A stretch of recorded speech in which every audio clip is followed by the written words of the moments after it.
श्री कृष्ण कन्हैया लाल की जय। श्री निजानंद स्वामी की जय। श्री प्राणनाथ प्यारे की जय। महामत कहे बोलू कमे अरश मसाला ले दरगाही रूहन को सुख असल देने के सुख असल देने के। श्री कृष्ण कन्हैया लाल की। 12वें प्रकरण में श्री राज्य के स्कंद प्रदेश, कंठ, मुखारविंद, भुजाएं, इन सब का वर्णन किया है। आरंभ में कुछ चौपाइयाँ मंगलाचरण की है, तो उसके बाद में विस्तृत वर्णन किया है।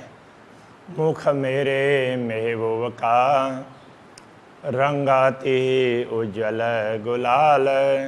कहते हैं मेरे महबूब प्रियतम परमात्मा का मुखारविंद उज्ज्वल और गुलाबी रंग का है। गुलाबी रंग में भी उज्ज्वल प्रकार का इस प्रकार का इस रंग का मुखारविंद है। क्यों कहूँ सलू की नाजुकी, उसके सलू की सुंदरता और नाजुकी कोमलता, उसके विषय में क्या वर्णन करें। नूर तजल्ली नूर जमाल, ये पूर्ण ब्रह्म परमात्मा का देदीप्यमान प्रकाश सौंदर्य का यह पुंजई है, इस प्रकार से कहना चाह रहे हैं। बड़ा सुंदर है, इसमें बड़ा कोमल है। बाहें मेरे मासूक की प्यारी लगे मेरी रूह। मेरे मासूक मेरे प्रियतम स्वामी, उनकी बाहें भुजाएं प्यारी लगी मेरी रूह, मेरे आत्मा को बहुत प्रिय लगती है। हक हुक्म यूँ कहावत सो वाही जाने हक रूह। श्री राज्य के आदेश से ही ये पता चलता है कि वो कहलाता है कि जो पूर्ण ब्रह्म परमात्मा की अंगनाएं हैं, उनको ही इस बात की समझ पड़ती है। अंग रंग सलु की सुभान की चकलाई उज्जवल गौर।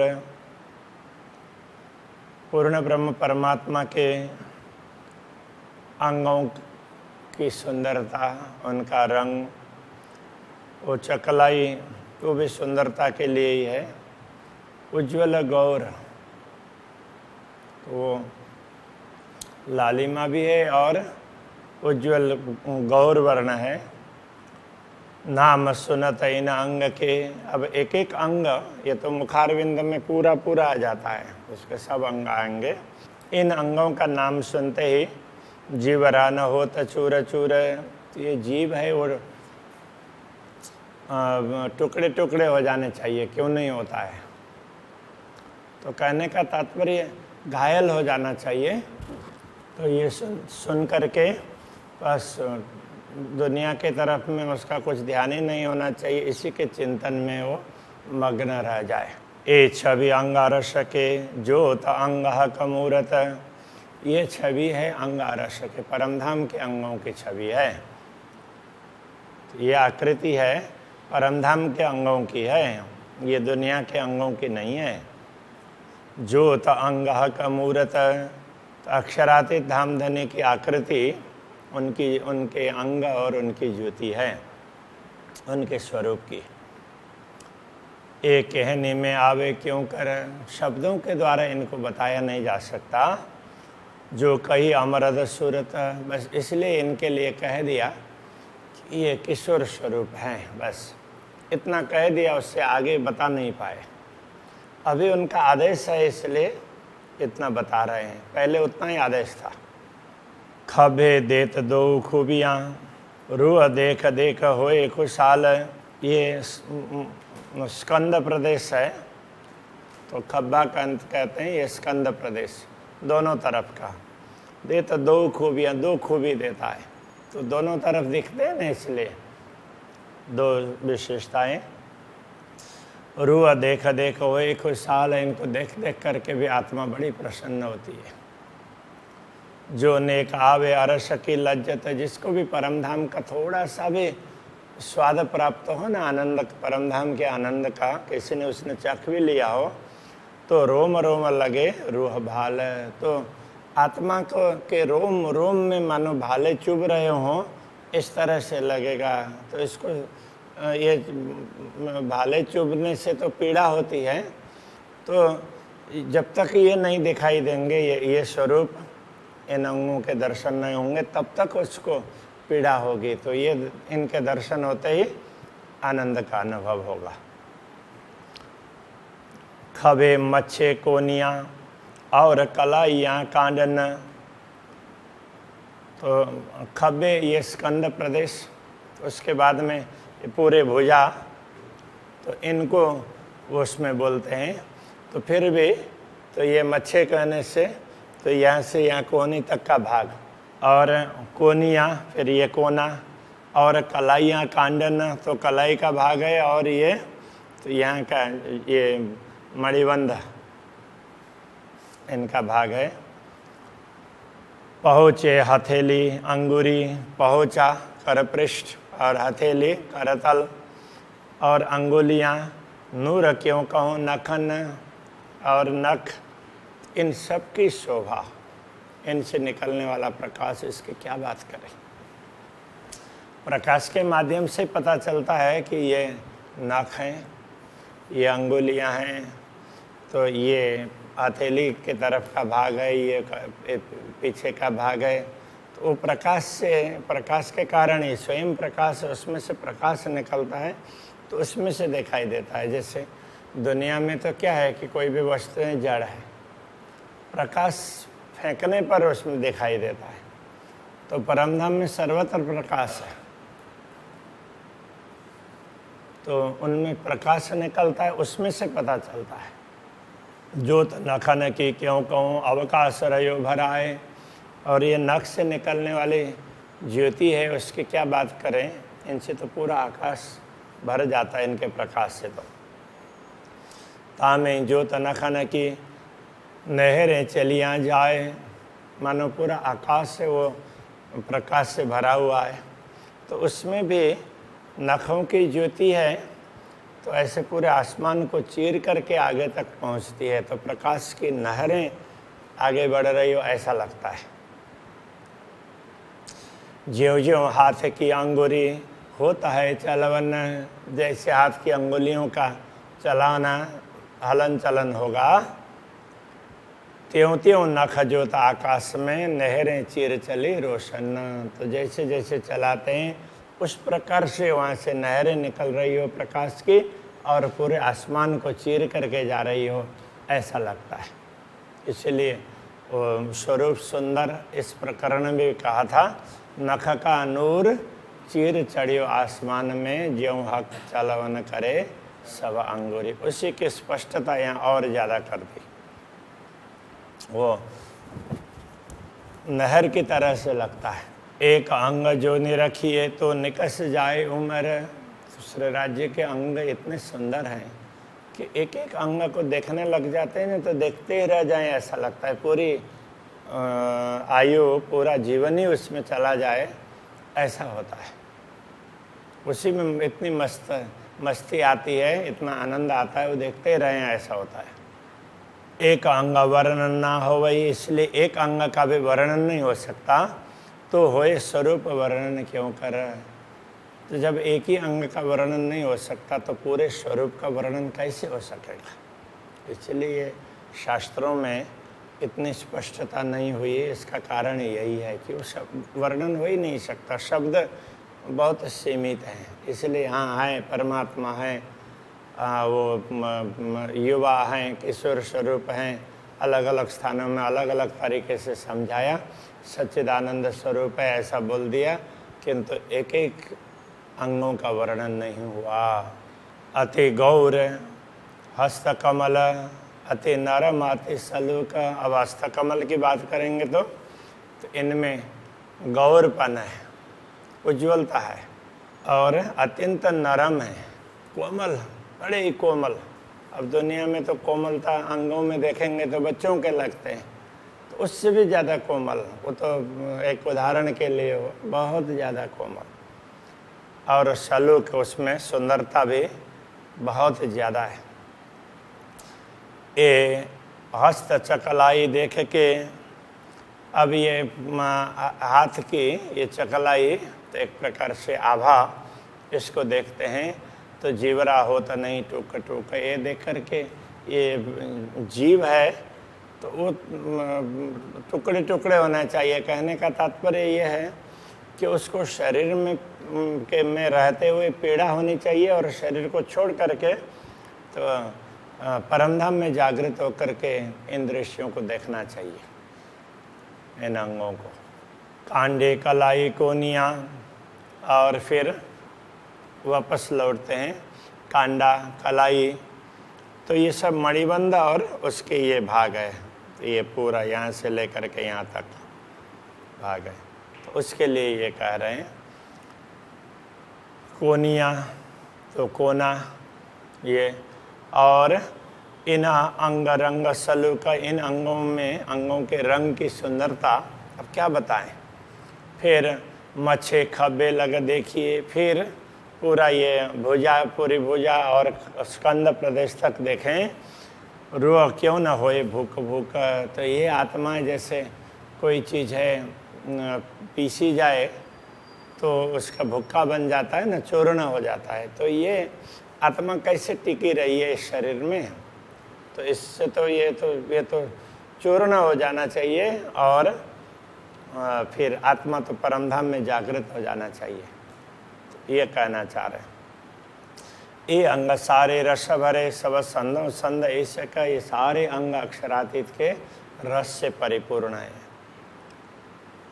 अब कौन सा रस है? सब संदो संद, इसके पूरे जोड़ जोड़ में, रोम रोम में ये प्रेम है, प्रेम का रस भरा हुआ है।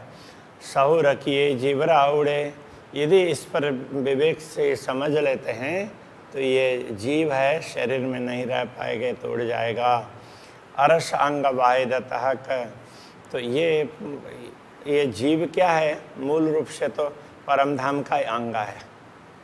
हक वाहिदत का तात्पर्य पूर्ण ब्रह्म परमात्मा के अद्वैत भाव में है, तो उनका अंग ही है, तो इसीलिए वो दुनिया में कैसे टिक पाएगा। जीवरा न समझे अर्श को, ना सौर करे वाहिदत्त, वैसे ये जीव सामान्य रूप से न परमधाम को समझता है, न अद्वैत भाव को की समझ है उसके पास। रुएं भूल गई लाड़ लज्जत, इसलिए ये आत्मा पूर्ण ब्रह्म परमात्मा के लाड़, उनके प्रेम, उनका दुलार, उसकी लज्जत का तात्पर्य होता है स्वाद, उसके आस्वादन को भूल गई। कितना प्रेम है अक्षरातीत धामधनी का, वो हमारे ऊपर कितना प्रेम करते हैं, वो भाव भूल गई ब्रह्मात्मा। ना सुधर निश्वत, उसको ये भी ख्याल नहीं रहा कि हमारा संबंध अक्षरातीत से इस प्रकार है, अंग अंगी भाव का संबंध है, ये भी वो भूल गई। तो इतना कह करके ये मंगलाचरण पूर्ण कर देते हैं। अब कहूँ कंठ शोभा मुख की, अब कंठ और मुखारविंद की शोभा का वर्णन करते हैं, और इसका सबों अंग और सब अंगों का, अंग प्रत्यंगों का प्रेम। आशिक दिल छवि चुभ रही मासुक रूप रस रंग, अनुरागिनी आत्मा के दिल में पूर्ण ब्रह्म परमात्मा की दिव्य छवि वो अंकित हो जाती है। मासुक रूप रस रंगा, उन मासुक प्रियतम परमात्मा का स्वरूप, और पूरा वो रसपूर्ण स्वरूप है, और वो प्रेम रस से ही रंगा हुआ ऐसा प्रेम पूर्ण स्वरूप है पूर्ण ब्रह्म परमात्मा का। वो अनुरागिनी आत्मा के हृदय में सदैव अंकित रहता है, इसलिए अब उसका थोड़ा सा वर्णन करते हैं। ये कहना चाह रहे हैं, ये जो कोमलता कंठ की क्यों कहूँ चकलाई गौर, ये जो कंठ की कोमलता है और उसमें जो उज्ज्वलता है ना, उसकी चमक है, तो वो कैसी है? गौर वर्ण में चमक है। वैसे तो हर वर्ण में चमक होता है, हर रंग में भी चमक होता है। तो जैसे अभी बोलते हैं ना शाइनिंग वाला और डल, ऐसा बोलते हैं। तो ये यहाँ चमक की बात कर रहे हैं। नेक कया जात ख्वाब में जो हक दिया सहूर। पूर्ण ब्रह्म परमात्मा के अंग का थोड़ा सा वर्णन किया गया है इस दुनिया में। वो भी पूर्ण ब्रह्म परमात्मा ने समझ दी है, विवेक दिया, ज्ञान दिया, तभी ये सब वर्णन हो रहा है। गौर के त्यों मुख से सो देख के अंग इत का। यदि मैं मुंह से ये गौर वर्ण कह रहा हूँ, ये यहाँ दुनिया के अंगों को देख करके, दुनिया को देख करके अभी क्या बताया जाए, तो इस हिसाब से ये देख करके बताया है। ए जुवा दृष्ट तफना की, बताने वाली जुवा ये भी दुनिया की है, नश्वर है। और दृष्टि है देखने वाली, ये भी नश्वर है। शोभा क्यों कहे कंठ बका, और अक्षराते धांधनी का कंठ है वो अखंड है, उनकी शोभा का वर्णन ये जिह्वा कैसे कर सके।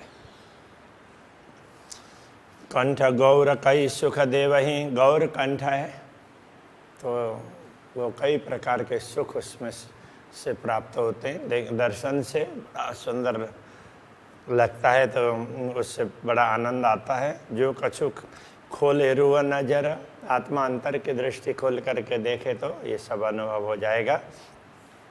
सो होता है के हुक्म जिन्होंने करी नजी का फजर। ये सब वर्णन तो अक्षराते धामधनी के आदेश से ही होता है। तो उसने क्या किया है, तो ये ब्रह्म ज्ञान के प्रभात को निकट ला दिया। ब्रह्म ज्ञान का प्रभात हो गया, इसलिए ये सब वर्णन हो रहा है। एक जो लज्जत लाड़ की सो भी हुई हाथ ईजन। जो लाड़ लज्जत की बात करते हैं, अक्षराते धामधनी कितना प्यार करते हैं ब्रह्मात्माओं को, तो उसके आस्वादन की बात करते हैं, तो वो वर्णन भी अक्षरातीत के आदेश के अधीन है। वो चाहते हैं तब हो रहा है, बाकी हमारे बलबूते में से ये होने वाला नहीं है। जिन निश्वतें बेशक कही ताए क्यों न आवे लज्जत तन। जिनका निश्वत संबंध निश्चित रूप से बताया कि ये ब्रह्मात्माओं का संबंध अक्षरातीत के साथ में है, ये निश्चित रूप से बता दिया, तो ब्रह्मात्मा के द्वारा वर्णन क्यों नहीं हो सकता, उसको ये स्वाद क्यों नहीं मिलेगा। वो तो अनुभव करेगी और वर्णन करेगी।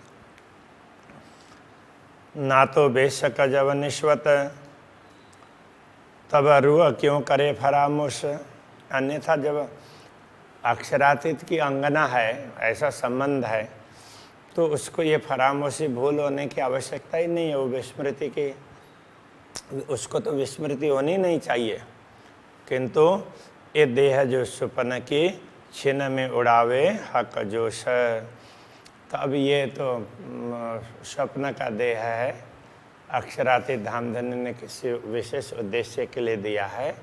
तो वो जैसे ही हम जागृत हो जाएंगे, हमें पता चलने लग जाएगा, तो किसी भी समय उसको उड़ा देंगे। वो जब चाहेंगे वो उड़ा देंगे और धाम में जागृत करेंगे।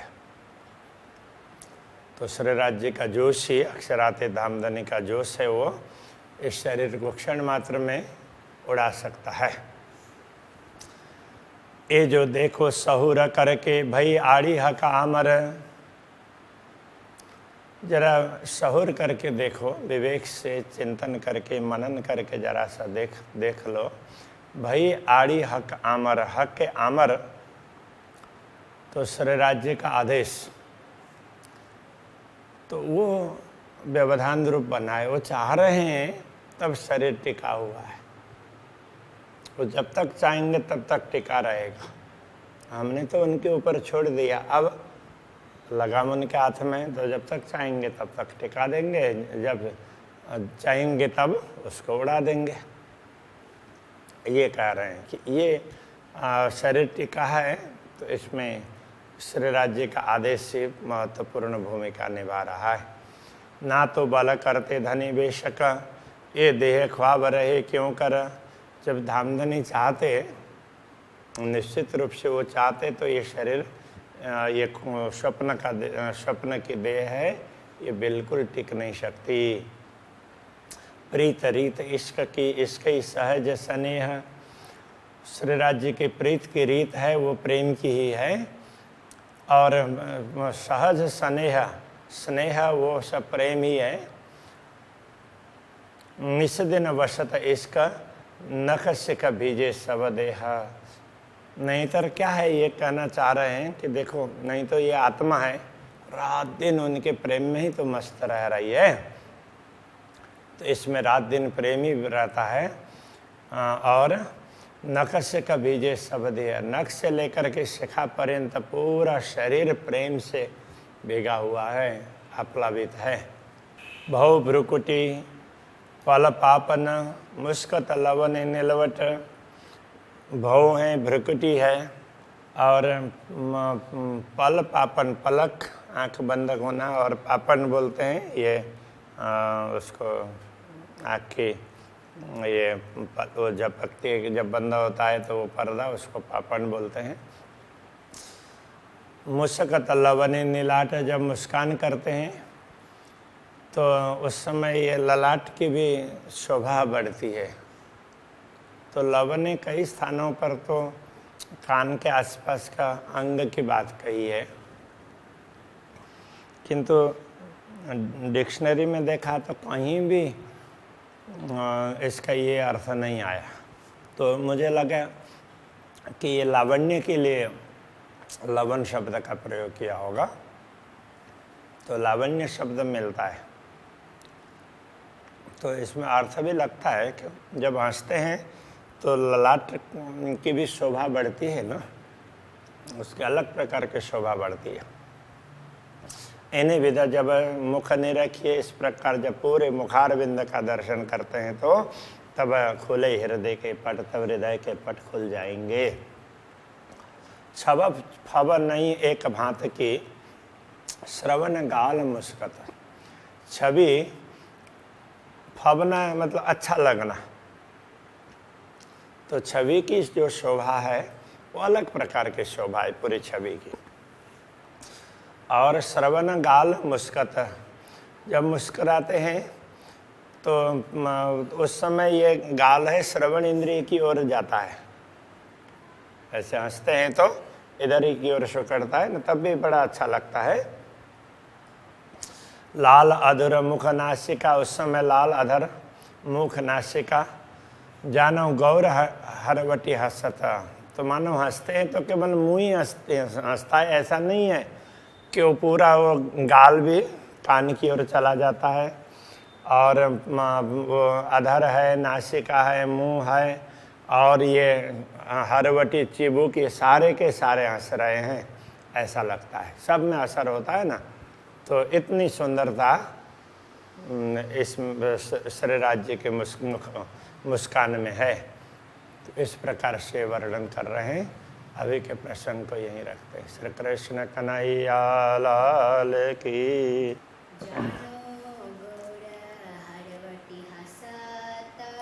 जानो गौर हरवटी हंसत,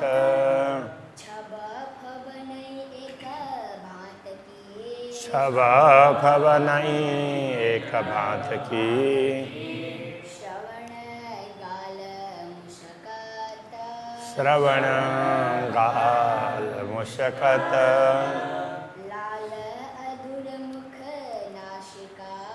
लाल अधर मुख नासिका।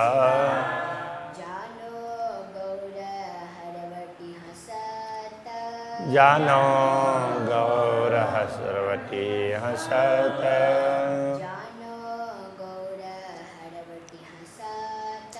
जानो गौर हरवटी हंसत। कन्हैया लाल की।